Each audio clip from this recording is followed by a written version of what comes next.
Hello everyone, this is Shashi ma'am from Maxsoft. Hopefully आप सभी बहुत अच्छे से होंगे, कंटिन्यू स्टडी कर रहे होंगे और बढ़िया से आपका जो कॉन्सेप्ट है वो क्लियर हो रहे होंगे। अगर कोई दिक्कत हो रही है तो प्लीज़ आप कमेंट सेक्शन में मेंशन कर सकते हैं। जो भी आपका क्वेरी है, जो भी आपका प्रॉब्लम है, वो भी आप उसमें लिख सकते हैं। मैं कोशिश करूँगी कि मैं उनको जितना एज पॉसिबल एज मैं उनको सॉल्व कर सकूँ। ठीक है। और अगर कोई सजेशन है तो आप वो भी दे सकते हैं। ठीक है। अभी प्रीवियस वीडियोस में हमने काफ़ी सारा पढ़ा, इसमें फाइल सिस्टम का लिमिटेशंस पढ़ा, डेटाबेस क्या होता है ना। क्या क्या उसमें चीज़ें ज़रूरी हैं, क्या लिमिटेशंस ज़रूरी हैं, ये सारा कुछ हमने पढ़ा। अभी डेटाबेस मैनेजमेंट सिस्टम यानी कि डीवीएमएस के बारे में हम यहाँ पर पढ़ने वाले हैं। ठीक है। मैं पेन का कलर चेंज कर देती हूँ, कुछ ऐसा लगे। ठीक है। तो यहाँ पर हम ना पढ़ने वाले हैं अब इसको। यहाँ से आपका मेन इंपॉर्टेंट जो फैक्ट्स हैं वो बहुत अच्छे से पढ़िएगा। अगर प्रीवियस जो हमने वीडियो बनाया उसको, वो इंट्रोडक्शन के लिए बहुत ज़रूरी है कि आपको जानना है कि क्या है कैसे है। लेकिन अब यहाँ से आपने पढ़ना है कि हम एक्चुअल में किन सॉफ्टवेयर्स का यूज़ करेंगे अपना डेटाबेस मैनेज करने के लिए। ठीक है ना। तो कौन वाले सॉफ्टवेयर सबसे ज़्यादा यूज़ हो रहे हैं और कौन कौन से अवेलेबल है, कितने टाइप के अवेलेबल हैं, ये भी आपको पता होना चाहिए। तो यहाँ पे देखिए, limitation faced in file system can be overcome by storing data in a database where data are logically related. We can organize related data in a database so that can be managed in efficient and easy way। ठीक है ना। तो अगर हमने जो limitation, जितनी भी हमने लिमिटेशन फेस करी है फाइल सिस्टम में, तो वो ना हो। ठीक है ना। डेटा को स्टोर करते समय वो लिमिटेशन ना हो, वो प्रॉब्लम्स ना क्रिएट हो, और डेटा जो है हमारा लॉजिकली स्टोर हो, उसके लिए हम क्या करेंगे, डेटा को कैसे ऑर्गेनाइज करेंगे, है ना, कैसे मैनेज करेंगे इफ़िशिएंट और इजी वे में। तो वही इसमें हम पढ़ने वाले हैं। अ डेटाबेस मैनेजमेंट सिस्टम, जिसको हम डीबीएमएस कहते हैं, और ये अपने आप में बहुत बड़ा टॉपिक है। जब आप इसको भी 11th 12th में आप पढ़ेंगे, इसके बाद अगर आपने ग्रेजुएशन पोस्ट ग्रेजुएशन करी, तब भी आपको ये पढ़ना ही पड़ेगा बच्चों। तो प्लीज़ इसको बहुत अच्छे से पढ़ें। Database system in a short, database system को शॉर्ट में डीबीएमएस बोला जाता है, is a software that can be used create and manage database. ये जो डेटाबेस, ये जो सॉफ्टवेयर है, इसका यूज़ किया जाता है डेटाबेस को क्रिएट करने के लिए, मैनेज करने के लिए और स्टोर करने के लिए। DBMS lets user to create a database, store, manage, update, modify and retrieve data from the database by user और एप्लीकेशन प्रोग्राम्स। ठीक है।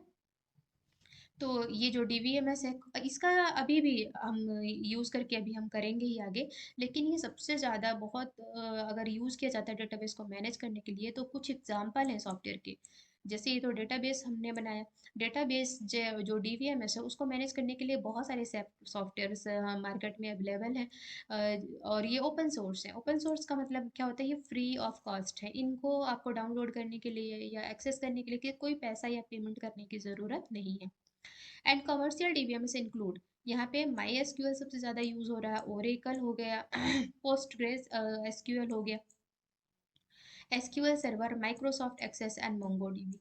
अच्छा, ये जो है ये इस समय बहुत फेमस है, ये माई एसक्यूएल, ओरेकल और ये एसक्यूएल सर्वर। ये तो काफ़ी टाइम से आपका बहुत फेमस है। जब स्कूल में हम नया नया सीखते हैं, पहले भी तो हम माइक्रोसॉफ्ट एक्सेस के थ्रू इन सारी चीज़ों को सीखते थे। तो आपको ध्यान रखना है कि इतनी सारी चीज़ें हैं जो हमारा डेटाबेस मेंटेन करने के लिए ये सॉफ्टवेयर्स है। इनमें से किसी भी सॉफ्टवेयर का आप यूज़ करके डेटाबेस को मैनेज कर सकते हो। तो यहाँ पर चलिए, a database system hide certain detail about how data are actually stored, maintain, thus it provide users with an abstract view of the data. A database system has set of program through which user other program can access, modify, retrieve and store data। देखो, यहाँ जो technology terminology है बार बार same same हो जाती है, तो आपने confuse नहीं होना। यहाँ पे देखिए क्या, डेटाबेस सिस्टम हाइड, डेटाबेस जो सिस्टम होता है ना, तो कुछ कुछ चीज़ों को हाइड करके रखता है। जैसे उसका स्ट्रक्चर कैसा है, ठीक है, वो कैसे बनाया गया है, ठीक, वो सारी चीजें आपको नहीं दिखेंगी।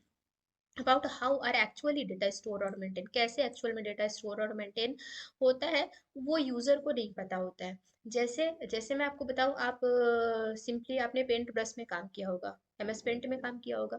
ठीक है, MS पेंट पे आप काम करते हैं तो फटाफट जाते हैं, आपने कलर पिक किया, उठाया, कलर किया, यहाँ ये किया, सेव कर दिया। आपको उसके पीछे का लॉजिक नहीं पता है कि ये कलर बॉक्स को लाने के लिए कितने प्रोग्राम्स किए गए हैं, कितने स्ट्रक्चर्स लगाए गए हैं, ये जो पेन है, ये हाइलाइटर्स है, इनको रखने के लिए किस तरह की प्रोग्रामिंग या कोड इम्प्लीमेंट किया, इसके बारे में आपको नहीं पता।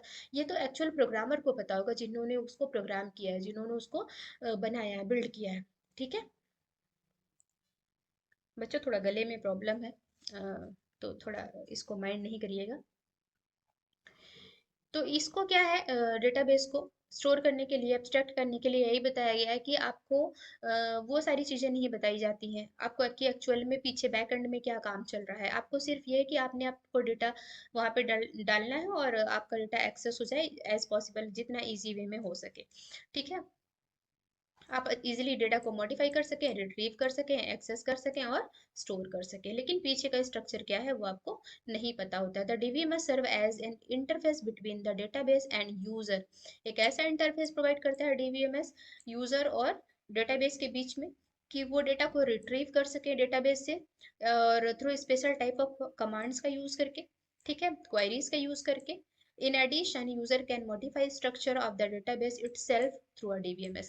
इसके अलावा अगर यूजर चाहे तो उसका स्ट्रक्चर भी अपने आप खुद से उसको जो है मॉडिफाई कर सके। कब? जब आप डीबीएमएस का जो लैंग्वेज है उसको आप सीख जाएंगे। ठीक है ना? तो कमांड्स के थ्रू यहाँ पे बात करी गई है कि कमांड्स के थ्रू, ठीक है ना, it's command is called query on the database. ठीक है ना, कमांड जिसको हम क्वायरी कहते हैं, तो कमांड दे करके उस हिसाब से हम डेटा को एक्सेस कर सकें और हम डेटा का जो स्ट्रक्चर है उसको भी मॉडिफाई कर सकें। जैसे अभी अगर अगर आपने एक आध वीडियोस देखा होगा तो मैं उसमें अल्टर कमांड अभी पढ़ा रही हूँ। अल्टर कमांड में हम अलग से टेबल कॉलम ऐड कर सकते हैं। तो ये क्या हुआ, हम उसके स्ट्रक्चर में चेंज कर रहे हैं। ठीक है ना, यहाँ पे देखिए, database are widely used in various field, some application are given in table. ये इतने कुछ एप्लीकेशंस हैं, एप्लीकेशन के नाम इधर गिवन है और क्या इसमें डेटाबेस को मेंटेन कर सकते हैं। जैसे बैंकिंग, बैंकिंग का अगर कोई एप्लीकेशन है तो उसमें क्या होगा, कस्टमर की इन्फॉर्मेशन होगी, अकाउंट डिटेल होगी, लोन डिटेल होगी, ट्रांजैक्शन डिटेल होगी, और भी जो भी काम होते हैं वो सारी डिटेल इसमें होंगी।